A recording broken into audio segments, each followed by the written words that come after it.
중개보수 초과에 받으면 실질적으로 분양권 같은 경우는 초과에 받겠죠. 분양권은 보통 서울에서 300만 원, 200만 원, 100만 원 이런 식으로 전국 어디 가든지 분양권은 무조건 100만 원이 달라 하더라고요. 그러면 원래 판례가 좀 잘못됐죠. 이것도 보면 판사들이 잘 모르니까 판례는 분양권인 경우는 분양가를 기준하는 게 아니라 실제 주고받는 돈, 계약금 들어간 상태에서 프리미엄 묻었다면 계약금에다가 프리미엄까지만 합산해서 계산한다고 되어 있으니까 현실적으로 초과해서 받는 영향이 있고요. 중개보수 외에 컨설팅 수수료, 뭐 자문료 이런 거 받아도 됩니다. 아까 제 이름을 네이버나 이런 데 검색해 보시면 직업이 부동산 컨설턴트로 나와 있더라고요. 제가 정확한 아니에요. 부동산 컨설턴트. 또 와이프는 부동산 컨설턴트라고 하면 이거 생각할 때 치워가 이러거든요. 대부산, 천주사고 다음에도 제가 부동산 컨설턴트로 지급되니까 컨설턴트 사업자 등록은 저도 해놓긴 해놨어요. 근데 아무도 컨설팅 의뢰한 사람이 없어서 지금 현금영수증 요구하지는 못해봤습니다.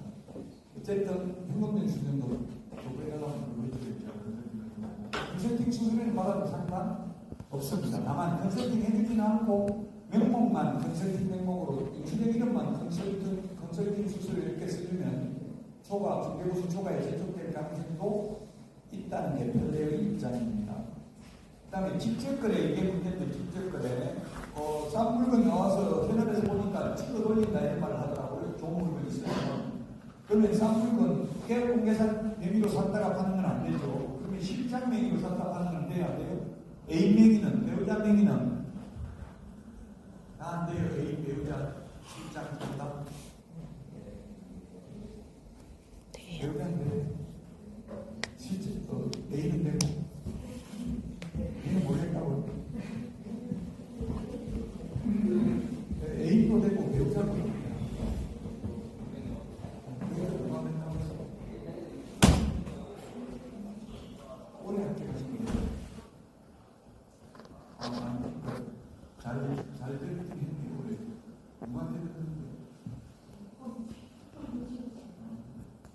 지금 선생님이 강의 잘해. 지금 선생님이 유명하신 분인데 그분이 저보다 제 강의를 용인에서 74회 때 제 수업을 들었는데 저보다 훨씬 강의 잘하죠. 그분이 나이는 거의 지금 한 10살 토끼 될 거예요. 네? 토끼? 소띠요? 아까 저보다 10살부터 10살. 52살이에요. 나이가 됐어요. 머리가 까져서 그렇지. 나이는 젊은 그분이 우리나라 지금 방구가 옛날 했었는데 방구가 있는데 일탈하는 한데 어쨌든 그분이 강의한 걸 아마 잘못 들었을 때 그분이 그렇게 강의 안 했어요. 배우자 명의는 원칙적으로 됩니다. 배우자는 부부 배산제니까 우리나라 재산도 배우자 재산을 배우자라고 되는데 특유재산인 경우는 이혼하는 많은 이유도 없어요. 내가 결혼한 때부터 가지고 있거든요. 물론 오래 10년 넘게 오래 살았으면 이제 그 재산 유지하는 게 기여했다고 보고 좀 나누고자 얘기는 합니다만 재벌 총수도 하잖아요. 자기 순대부터 구애받으면 이혼하더라도 그렇게 그래서 배우자 명의 상품이 가능합니다. 원칙적으로. 배우자가 중개에서 돈 가지고 와가지고 사람이 중개에서 상관없다고요. 근데 지금 말씀하신 것처럼 모든 자금집행 등은 개업공개사를 하면서 오로지 명의만 배우자 명의로 했다면 경제공동체로서 직접거래에 해당된다고 보면 상당한 판례도 있습니다. 예외하더라고요. 예외입니다. 무조건 배우자 명의로 하면 되는 아니고요. 애인도 배우자도 다 되기는 합니다. 근데 배우자는 오해받을 소리가 있으니까 애인이 행동하면 안 됩니다.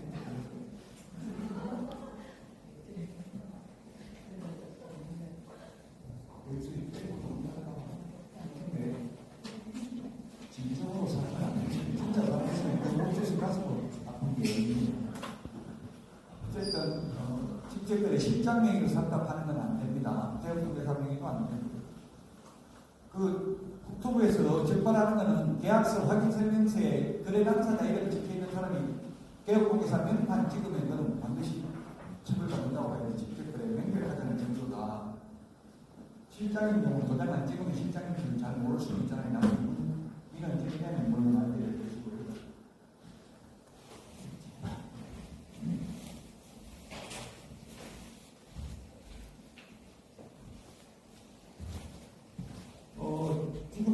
정부에서 단속하는 게 이게 사무소 맹신 표시거든.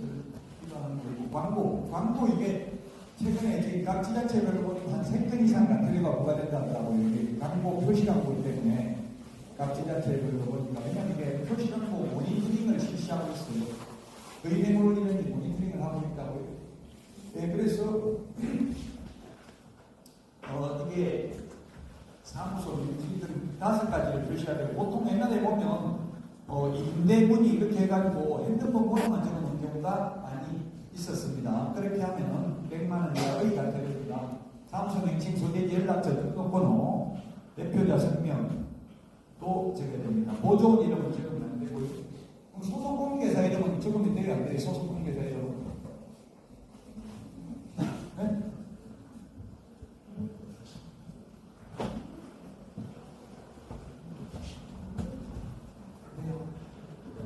오래 합니다. 오래 10년 단위 오래 합니다.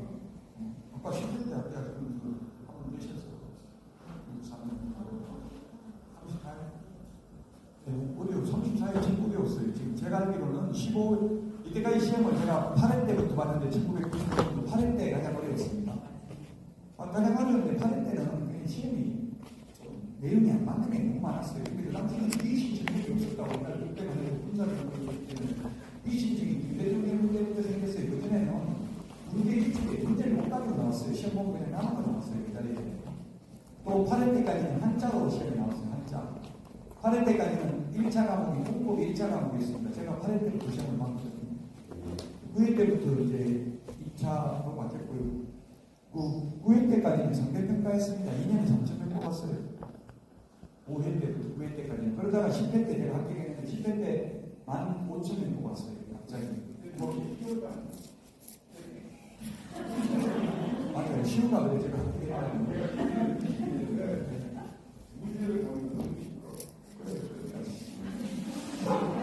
11회는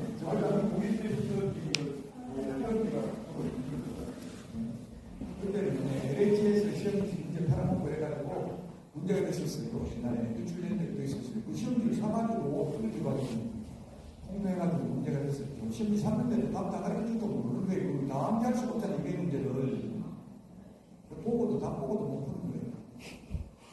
옛날에는 1,000만 원 주고 팔아먹고 5,000만 원 주고 사가지고 또 500만 원 받고 계속 돌고 돌아가는 문제가 많이 됐었어요. LH에서 일단 해가지고 하다가 지금 산업인력 공단사잖아요. 어쨌든 소속공개사는 명시하면 안 된다는 규정도 없고 해야 된다는 규정도 없는데 해도 상관없습니다. 해석상 보조는 안 되고 이런 안 되고 또 그 다음에 인터넷 표시 광고하면 진진승용 장면에 총 4만 개의 중반 모델까지 이렇게 다 명시를 해야 됩니다. 근데 현실적으로 보면 시험 볼 때는 그렇게 암기하면 되는데 현실적으로 이게 가장 문제가 되는 게 직원까지 가서 출시게 되는 소재지 몇 편인지 알면 직접 그 다음으로 매듭을 가능성이 많죠. 우리나라에서 이게 사실은 문제점이 있다고요. 외국 선진국은 독점 중개니까 독점권이기 때문에 누가 계약 생산시키든 간에 무조건 중개보수를 받을 수 있어요. 그런데 우리나라는 일반 중개 계약을 하고 있기 때문에 남은 거 매달리도 사실상 입증하기가 쉽지 않죠. 이 소재지를 다 구축시키는 게 현실적으로 좀 어렵습니다. 그래서 국토부 광고 지침에 보면은 이게 지침이 있는데 지침은 그 광고 지침에 보면은 이게 층수가 저층, 주층, 고층 이렇게 하면 안 되고 3층, 10층 이렇게 구체적으로 요거는 여러분들 교재에 없어요. 제가 추가로 또 보시사를 했기 때문에 사진 찍으세요. 그래서 필요하시면 제가 여기 나오게 되니까요.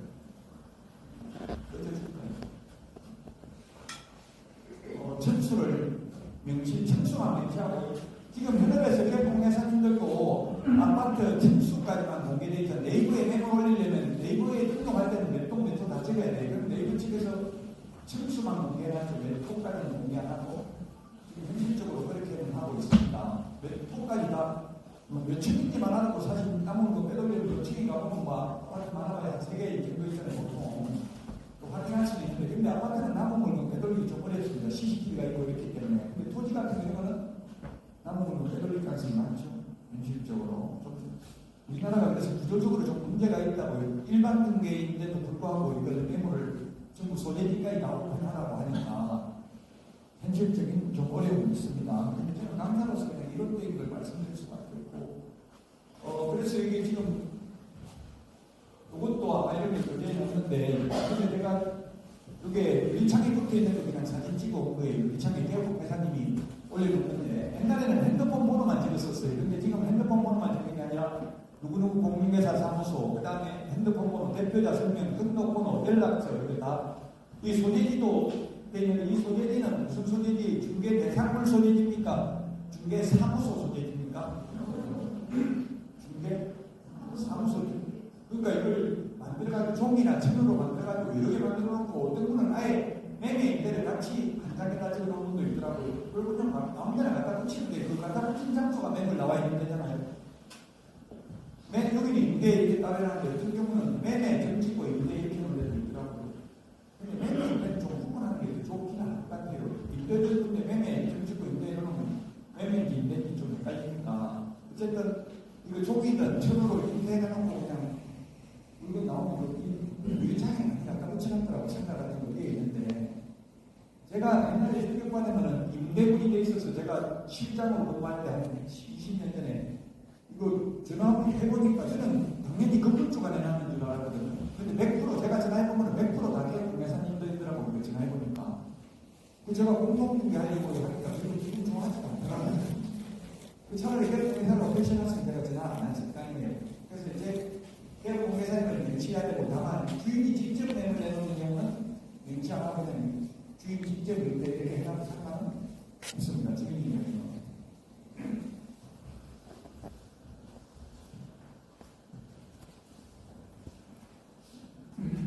수원지방법은 판례인데요.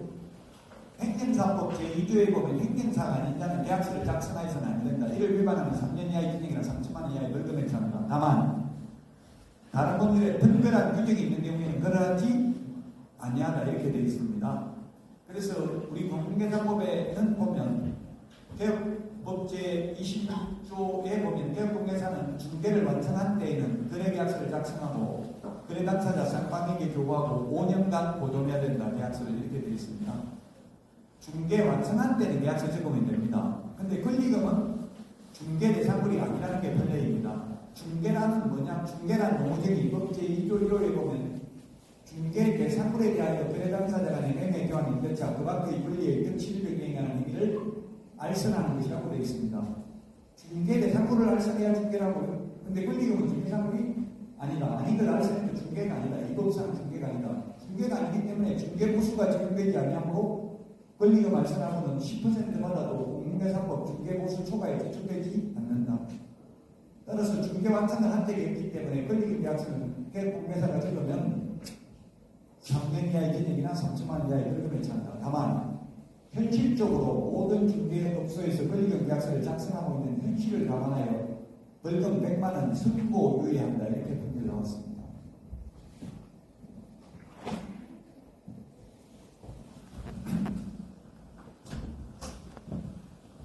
보정 설정 금액이 작년 1월 1일부로 2배로 올랐습니다. 2배로 올라도 이게 개업공개사는 다 토해내야 되죠. 부상권 행사 나가지고 결국은 다 개업공개사가 손해배상을 해야 됩니다. 보험회사에서 일단 먼저 물어주고 또 개업공개사한테 부상권 행사한다고요.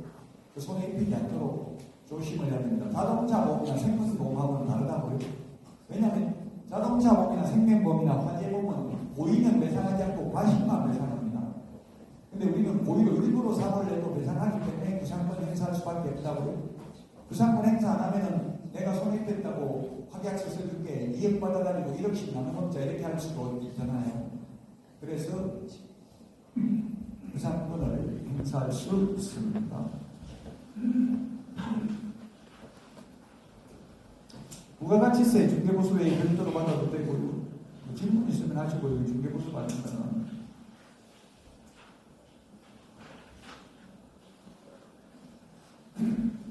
2023년 4월 18일 날 개정된 게 이제 주택임대차 중개를 받은 경우 설명해야 될 사항 확정자 부유기관에 보증을 요청할 수 있다는 사실 국세, 지방세, 체납 사실, 체납된 경우 세입자가 열람 신청할 수 있다는 사항을 확인 설명해야 됩니다. 그리고 여기 없을 수도 있어요. 없어요. 새로 추가돼가지고 아마 저게 너무 많은 추가돼서 없을 수 있어요. 있어요. 230도 있어요. 주택입니다. 주택인데 참 상가인데 참 이 전세 사기 때문에 다 생긴 제도라고요. 그래서 제가 한 15년 전에 중개업을 할 때는 저는 그때도 국세, 지방세 완납증명서 떼오라고 했어요. 그러니까 주인들이 야, 다른 중개업소는 안 되는데 너만 왜 이렇게 들다니냐 해가지고 좀 망했다고요. 근데 지금은 모든 중개업소에서 그냥 주택 임대차 의뢰하려고 하니까 국세, 지방세 완납증명서 떼오라고 하더라고요. 그리고 아예 다가구 같은 경우는 전세 매물을 아예 안 받는다. 중개업소에서 안 받는다고 뉴스에 나오더라고요. 그렇지 않아요? 네? 다 받아요. 그렇지 않아요. 받는 데도 있다고 나오는데 모르겠어요. 나왔는데 약간 전세, 월세를 받는데 전세할 것 같으면 어떻게 해야 돼? 그 세입자가 19세대 이하가 거주하도록 돼 있을 때 우리들이 잘 나가보면 19개 그 세입자들 지금 임대차 시기와 저기 언제부터 계약기가 언제까지인지 보증은 얼마인지